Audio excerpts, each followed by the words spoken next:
Hey, what's up? It's Michael. Yo, welcome to Comics on Canes. Just went over 1,200 subscribers. Rudy, how good does it feel to be at 1,200? So good. It is. Yeah. I feel like this is a success. I know it's going to get bigger, but we're way ahead of schedule. Yeah. Oh, yeah. No, the expectations when we first started, we talked about this. We've tried so many different things individually on YouTube. Who would have thought coming together for a Miami Hurricanes podcast would be the secret sauce? I thought me stripping would get way more subscribers, but no. The Miami's podcast, Hurricanes podcast, got way better than me taking my shirt and pants off. Yeah. Well, your numbers with elderly women were through the roof. Oh, my God. Through the roof. Women 90 and up love the yo man. Yeah. All right, but let's talk about Miami. Comics on Canes, over 1,200 subscribers. Please hit that subscribe button. We want to keep building, and we're getting huge guests. This guy went independent, making his own way. Gio Milian. What's up, my man? How are you? What's up, Mike? What's up, Rudy? Miami's number 4 in both polls and number 1 in every hater's heart. Oh, I love that. I love it. Because if you don't hate Miami, that means we're not good, right? No, you're right on point.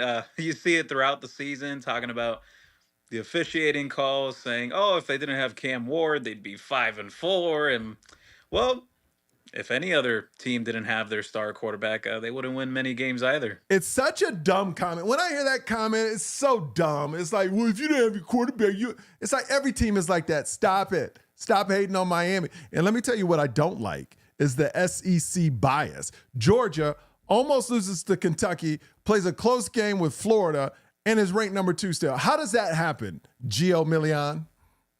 Oh, well, you look at what they're trying to come with down the tailpipe right now for 2026 when the college football playoff expands to 16 teams. SEC and Big Ten, they're already vying for, they're saying, hey, we want 8 automatic bids, 4 each, 4 for SEC, 4 for Big Ten. And everyone else can have all the other leftovers and whatnot. So this is what you're seeing. And you also see it on College Game Day where they're saying, maybe Alabama could be in the playoff. This same Alabama team that lost to Vanderbilt, and they've lost quite a few games this year, potentially could lose more. It's crazy. It is pretty bananas. You have to really not play to a certain level and lose. Like, I was hearing them say Ohio State could probably lose 3 games and still get in. I was like, are you serious? This is absolutely insane what's going on. Miami 9-0, but when Miami wins, I'll tell you, and I saw this, and I put it out there because as soon as I saw it, I put it out, and now I see other people talking about it. Miami wins in a close game. Miami struggled. Miami almost lost. How could they play this low to competition?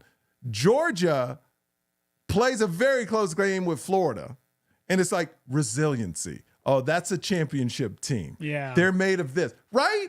It's garbage. I hate when teams that are supposed to win play down to their competitors' level, and then we look at them and go, well, that shows how tough they are. Yeah, that shows how garbage they really can be in certain games. Yeah. Let me tell you, I was at a Dave Chappelle show when he shot his special in the Belly Room. The first 45 minutes were fire. The last hour and a half was garbage, and people were walking out. Yeah. But as a comic, you were making excuses for him. You're like, that's how brilliant he is to sit up there and tell fart jokes. It's like, no, it's just, he's bombing. Yeah, that's what's happening. He's bombing. It's He's fine. just bombing. It's fine. It's fine. Yeah. All right, Gio. I want to mention something, though. Yeah, do it. So how you brought that up about Georgia and those close games they've had, and then everyone talks about Ohio State and Oregon and whatnot. And yeah, Will Howard should have slid, and Ohio State could have kicked the field goal and won that game against Oregon. But I like how you mentioned, though, about Miami with their wins and how, like, the narrative is set nationally where they're like, oh, well, they're not playing such great teams. And, well, is Kentucky and Florida great teams this year? And I compare it to, there's this meme that is infamous in social media culture now. It's this meme of a guy taking off his shirt, like it's a heavy set man taking off his shirt, and then a woman taking off her shirt, and the woman, it has the word saying empowering, and then the man taking off his shirt, it's basically like, dude, put your shirt back on. Yeah. It's literally like what when it my is. girlfriend and I go down to the pool. Every guy in there is like, hey, look at her. And then they're like, look at me. And they're like, how did that get that? Like, oh my God, dude, Because please. you're pasty and white, Yeah, man. oh, it's so awful. You're so pasty and white. I feel like at any point, here's how pasty and white I am. If you if you poked me in the stomach, I would go hee hee. That's how pasty and white. You're like I the really, doughboy. yes, that's how Oh, pasty yeah. and white I am. Yeah. I want to talk about this because this is the thing. We're going to kind of bounce around, but I saw the press conference with Mario, Dawson, and Guidry. Lance Guidry said something in the press conference that made me very angry and a lot of Miami Hurricanes fans angry. And I'm paraphrasing here. He said our defense is playing good enough to win. And that got a lot of people mad. Not really addressing the problem, saying, hey, we're winning, so we're doing something right. No, you're winning because you got Cam Ward as your quarterback, and he's putting up over 45 points a game. That's not winning on your side. So what was your take on Lance Guidry's take about, hey, we're playing good enough defense to win? I think coaches sometimes may not be conscious of what fans may think with certain comments they make. I found it interesting as well. He was questioned about the play where Kiko Mauigoa was matched up with the running back. He ended up catching that pass that was like 30 yards Yep. down the field. And Guidry went on to say, well, it is what it is. Kind of like, what do you want me to do about it? I get it. He feels a little bit of pressure in the heat.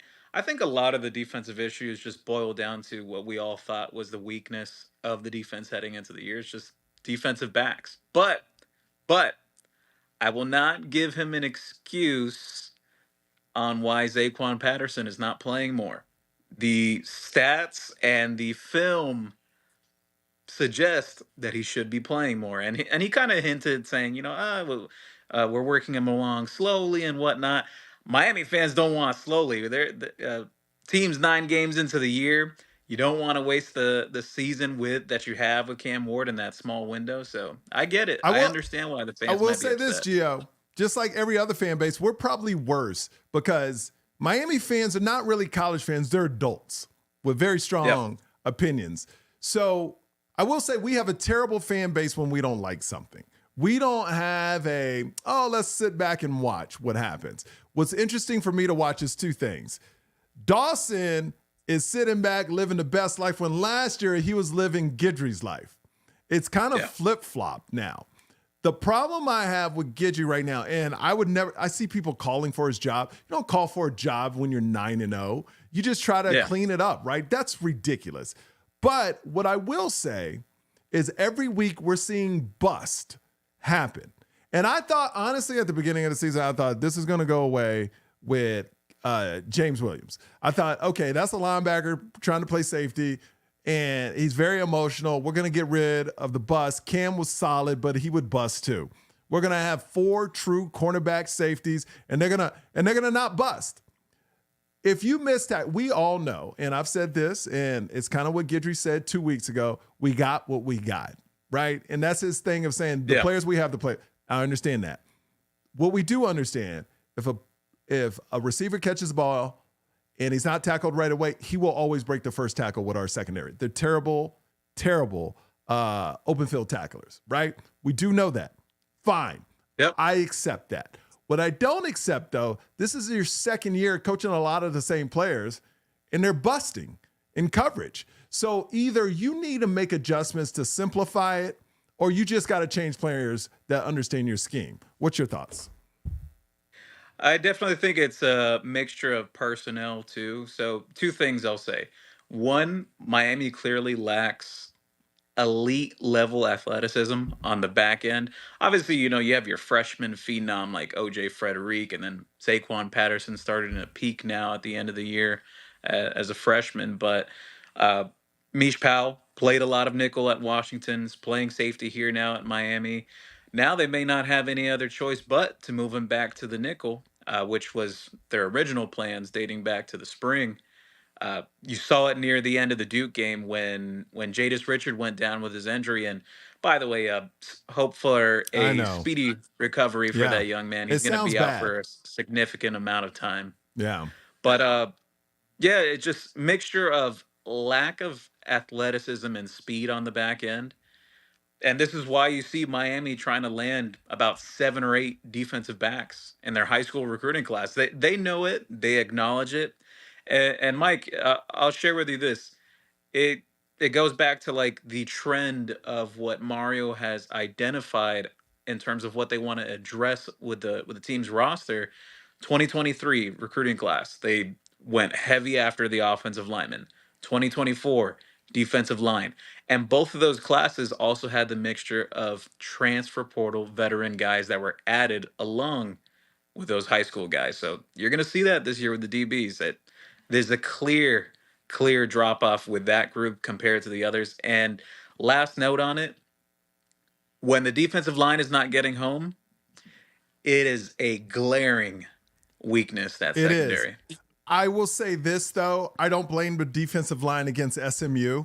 It's hard to get to a quarterback in less than 2 seconds. I mean, this dude was hitting his 3-step drop, boom, it was gone. Yeah. That's hard to defend. And for all these people, I call them, I don't think you can put any pressure on the defense about that, talk crap about the defense, defensive set, the front four, when nobody can get to a quarter unless a person just whiffs completely on their block. There's not, I don't care how good you are. When that quarterback takes that third step and is gone, and we weren't disguising coverages at all, the receivers were walking out there and be like, quarterback, literally, there's tape. You know, oh, that's man. Oh, that's Kiko man-to-man. There was no, like, even a defensive back walking off to make it look like zone, but then coming up to cover man-to-man. Yeah. There was no disguise. So it was partly the scheme why our front looked so bad, because there was no disguising anything. So the front, go ahead. Some Miami fans have asked me, they're like, are we showing our hand too much on defense by just, coming out in man, not disguising it, just like you mentioned, Mike? Or you see that Guidry swaps to more of a zone scheme in the second half. And Yeah. at least to my recollection, being at the game, they responded very well to that adjustment. And with the problem with the man coverage is the reason why it's not working. You don't have the athletes out on the boundary to make it happen. And the worst thing is, I'm going to repeat this like I've been saying all season. Daryl Porter is not a nickel cornerback. No. He is a boundary cornerback, and it is an absolute disservice to him to play him at the nickel. I mean, defensive backs are the weakness, but we got what we got, and I'm not going to harp on that. It's just they need to not have bust. If you know you're deficient, just don't have the bust. So that's on Guidry to me, because now he has 2 years, and we're seeing receivers run wide open all the time. I know, and here's the thing I try to look at. On the opposite end, just think if you're playing Miami, you're like, there's receivers running all over the place free. But I don't see other teams busting as much. It's just our receivers are better. Like, our receivers are catching 50-50 balls. Our receivers are hardly ever. I mean, Restrepo here and there. But in that one to George, breaking free. But I would say most of the touchdowns are contested rather than just wide open, where I believe we're getting caught on a lot of the times just wide open. Well, my perception of it, I said to the guy next to me when I was shooting some photography during the game, I told him, well, two things. You'll laugh at the other one, but to our point that we're talking about here, I said, it seems like Miami can't defend anything that's outside the hashes. Like, anything that gets to the perimeter, it's disastrous. No speed. No speed. No speed. The angles are very bad, and when you get into that open space or you're getting down into an alley, this is why I think Zaquan Patterson needs to play more. You turn on the tape of him when he has played, probably one of Miami's best tacklers this year, and crazy enough that he hasn't played. But the other thing I'll mention, so during that game when Miami was up 14-0 in the first quarter, I look at the guy next to me. I said, "Hey, Duke's only got 5 yards of offense right now, and Miami's about to get the ball back here. If Miami can drive this ball down the field, a Manny Diaz-led team will lay down." Yes. Unfortunately, we did not. Miami did not capitalize, and Duke got right back into the game. But great credit to the offense and just the team overall, the way they responded in the second half. But I will reiterate, like I've been saying for a while now, need to have a fast start and complete and dominant game, because there will be a team that will have Miami's number if they continue doing this, trying to have second half heroics week in and week out. Okay, so we talked about, I mean, everybody that listens to this podcast knows the deficiency in the defensive back. Let's talk real quick, because I don't want to be all negative. What can they do to improve it to you? Because we know what we got. What do you see they can do to improve the defensive backfield right now moving forward? Let's talk about the positive. What can they actually accomplish and do with 4 games remaining on the schedule and possible playoffs? I think more zone coverage. I think you have to move Daryl Porter back to the boundary. You're going to have to move Mish Powell down into the nickel, which they showed some of that late in the game against Duke, and it worked really well. Yes, it did. Uh, Saquon Patterson back there at safety with Jaden Harris, who's been very, very inconsistent, but you could rotate in some Markeith Williams here or there in that spot too. And at your other corner spot, obviously, OJ Frederic. I mean, OJ is that guy. 0 touchdowns allowed this year. He's only allowed like 8 catches for 74 yards. He's been locked down, and he's a true freshman. Well, And cornerback is one of the toughest positions to yes. make an impact right away at. I will say this, and Gary Furman, I read this on Kane Sports, and he nailed it when he said this, because people are talking about our defensive backfield here and there. He goes, let me tell you how bad it is, where a freshman that didn't even go through spring ball walks in and starts. Yeah. So he's right. That just shows you the level of the defensive backs were there, where a freshman that was playing high school last year didn't even go through spring, showed up at the beginning of the season and is starting and is your lockdown corner, and he's great. So that shows you the level of the defensive backs. All right, let's move on. I do want to talk about. I also think when Damari Brown comes back, it can make things a little bit easier on that back end. Hey, what's going on? It's Michael. Yo, just want to say thank you so much for going over 1,200 subscribers on Comics on Canes. Honestly, we didn't think this was going to happen, but you guys love the show and we love you for it. All we ask you to do is spread the word and subscribe. It means a lot. Keep listening to Comics on Canes. Hey, what's up, guys? Make sure to check us out on our daily show with myself and Amon Richards, former Miami All-American wide receiver, at Who Wants Smoke or at Who Wants Smoke _ on YouTube. Now, Georgia Tech is up next. I want to talk a little bit about Georgia Tech. Forrest, you got those texts I sent you, Rudy? Yeah, I got them. Yep. Okay, cool. So I'm going to read. Forrest is out sick today, so I want to read his take because he usually gives all the numbers and stuff and some different facts. So Rudy's going to be Forrest today. Go ahead, Rudy Forrest. I got to be broadcasting from my car if I know, really want to be Forrest. And you look much better than Forrest. I will say that. All right, so this comes from Forrest. Obviously, the guy knows what he's talking about. But Haynes King, he talks a lot about Georgia Tech's QB. Very accurate, very mobile, both of which obviously bad news for our defense. We were chatting about that just a moment ago. He did miss the Virginia Tech game, and then they only scored 6 points. So it's not clear whether he's going to be playing against Miami quite yet or not, but if he does play, obviously they are a completely different team. They are much better when he's out on the field. So if he happens to sit, great news for Miami. Their defense, not great. That's always, obviously works in our favor.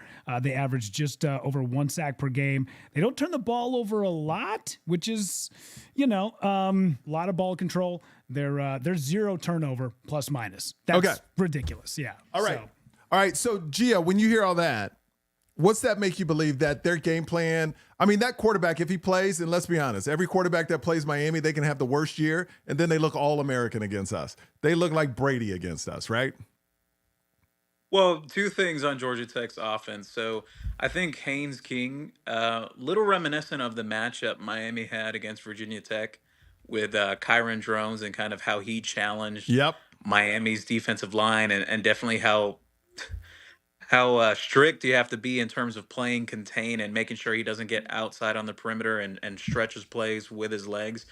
I love how Rudy mentioned it, and Rudy Forrest Rudy Forrest mentioned that Haynes King doesn't really turn over the ball that much. Their defense doesn't create a lot of turnovers either, but they do have a very, I would say, decent pass rush.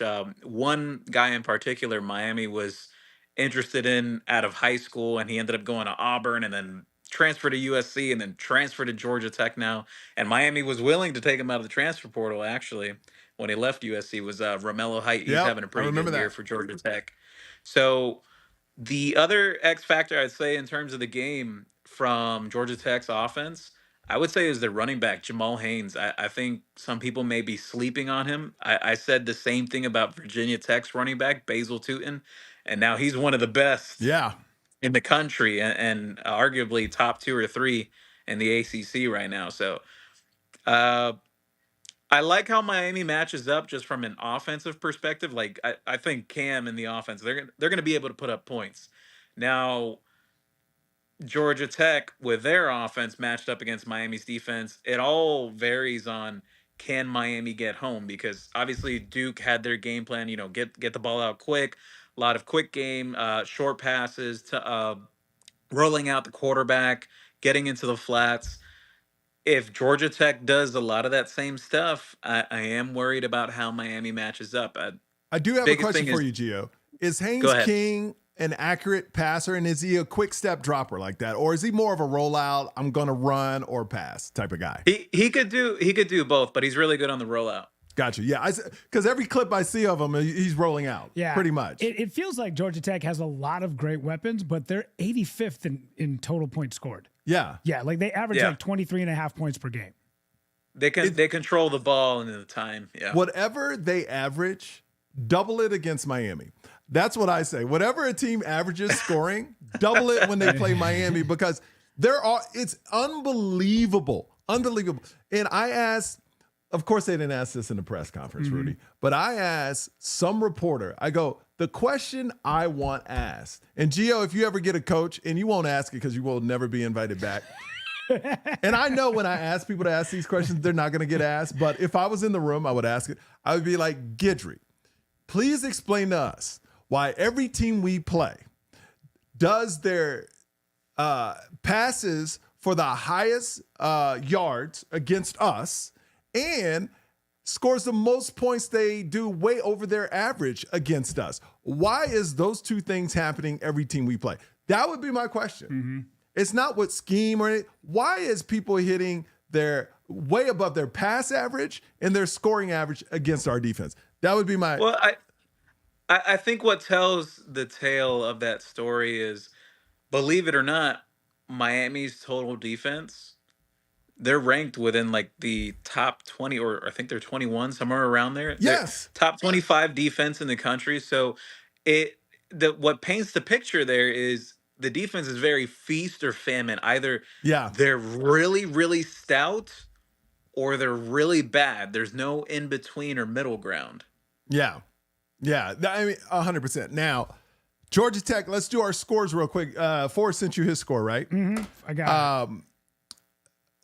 Forrest, let's get to the scores, and then I want to talk a little bit about Louisville putting the beat down on Clemson, which I very much enjoyed. All right, what's the score Forrest got for this game? So Forrest is going, this is going completely opposite the direction you're going, Michael.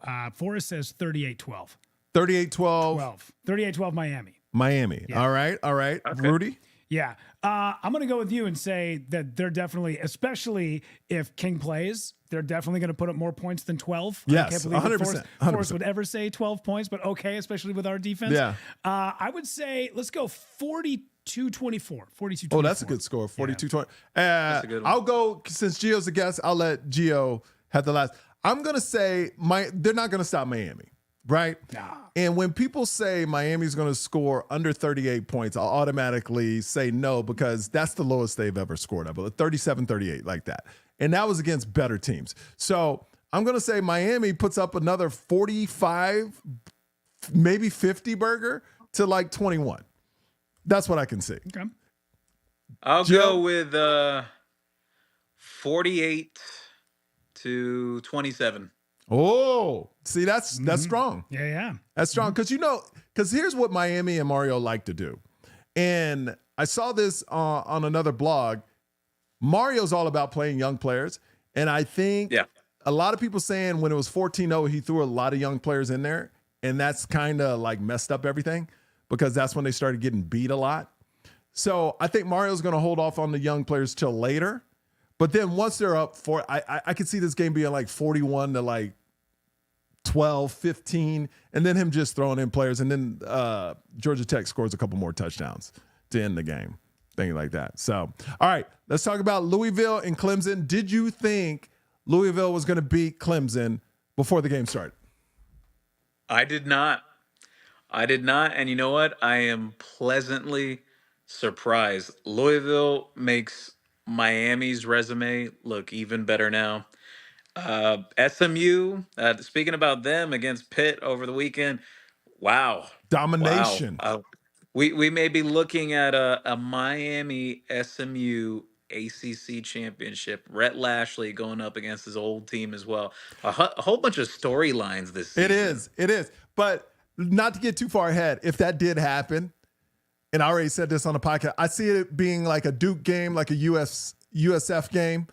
It'll be tough like the first half. Miami just got too many horses. I mean, it's just too much. It'll start off great, but then it'll just be way too much, way too many horses. I agree. Yeah. I agree. All right. Let's talk recruiting before we let you go. Signing day a month away.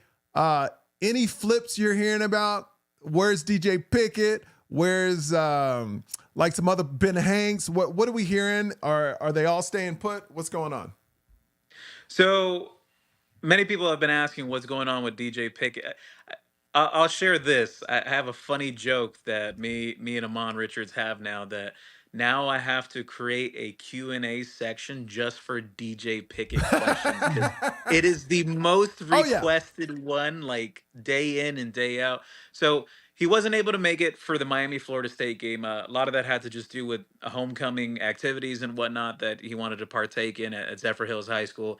Same thing with Luke Nickel, Miami's quarterback commit. He wasn't there at the Florida State game because he had homecoming activities.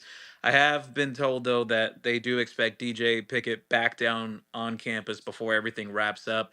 Miami's trying to line up this upcoming bye week after the oh God, wait, who's Miami play? After Georgia after Tech. the Georgia Tech game. Yeah.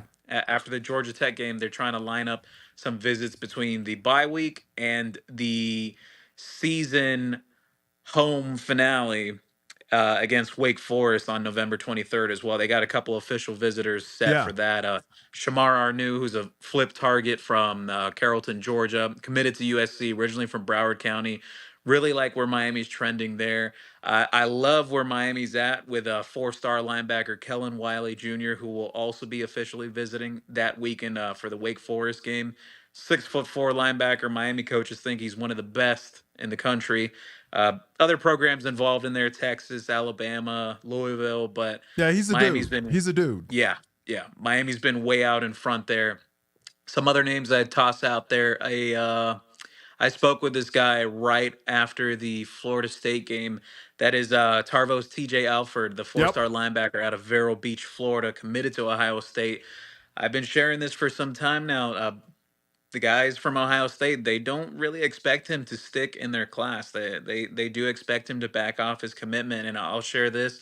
He had glowing reviews for Miami. I would say out of any kid that was at that Florida State game, he was all smiles from ear to ear. I'm very big on just like social cues and how people react, and just, just those general things. And when you've been around it for so many years, you kind of get a general sense for how kids are feeling about certain programs.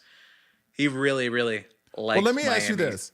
If Ohio State thinks he's going to back off, is this a mutual thing? Could it be a mutual thing, or they want him? No, not a mutual thing. They actually want him. Okay, great. He may not be the only Ohio State guy that Miami could get in the end. I do think Miami can get Tarvo's TJ Alford. I still think they have a little work cut out for them for the other four-star committed to Ohio State, the defensive tackle from Newberry, Florida, Jarquez Carter. He was down for the Miami-Florida State game. He's considering taking another visit to Miami before things wrap up on December 4th. So we'll see. He's originally from Broward County as well. A lot of guys have moved away, but they're originally from down here. But you still never really answered my question about DJ Pickett. Do you think he comes or not? I've been on record saying it. I do think that Miami flips him. All right. And some highly requested names as well. Ben Hanks Jr. from Booker T, Washington, Florida legacy, committed to the Gators.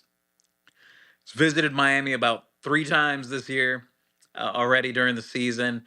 Has plans to come back again before everything wraps up in December. I will say this. I was told from a source very close to his camp that this is a Yes. recruitment that you want to monitor very closely because Miami's very much in it. Yes, that's what I'm talking about. How about receivers? Are we up for any Vernell Brown, anybody like that, or kind of what I, we've moved on? I'll share this. I think Miami's in a better position right now with Vernell Brown III, the 5-star receiver out of Orlando Jones High School, committed to Florida, 3-time Florida legacy. I think Miami's in a better position with him right now than they are with Dallas Wilson, the 5-star from Tampa Bay Tech, and someone that's kind of withering away. We'll see if Miami can get him on campus before things wrap up. But do you have Tyler Williams from Armwood High School? You know, Miami was in a really good position some weeks ago.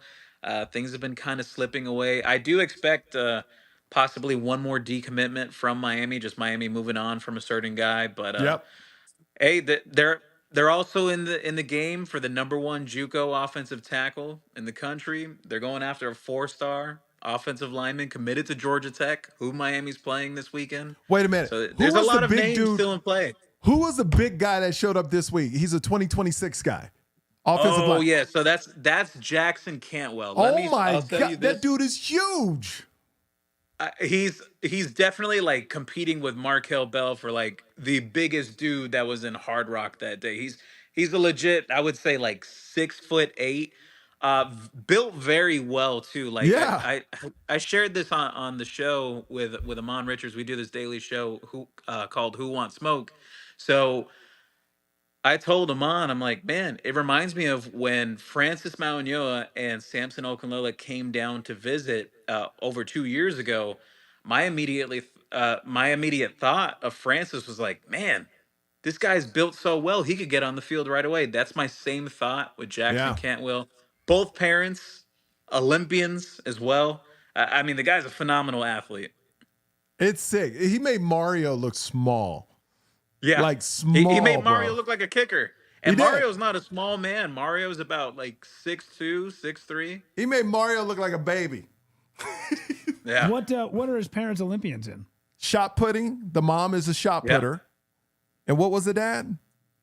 If you Same said as something well. like I freestyle believe diver the or father something. competed in the 2000 Olympics, and then the mother was 2008, or I might have that reversed. Yeah, but the mom was a shot putter. I don't know what the dad did. Okay. Yeah, but still, Olympians. Yeah. It's Olympians. Oh yeah. Yeah. You an Olympian? Are you an Olympian, Rudy? No. I can't even say Olympian. No, my correctly. God, no. I limp now. I I'm limp. 34. Yes, I'm a lot. limp. I'm a limper. PN. I Yeah, limp a but, lot. yeah. Yes. All right. Where can people check you out, Gio? Yeah, you can all find me on X at Geo Milian, GeoMilian, N as in Nancy, or also on YouTube. We have a daily show now. Me and Amon Richards, the former All-American wide receiver at Miami, Amazing. is called Who Wants Smoke. Who Wants Smoke? You can find it on YouTube at Who Wants Smoke _Inc. All right. And make sure you keep subscribing to this podcast. Gio, thank you so much.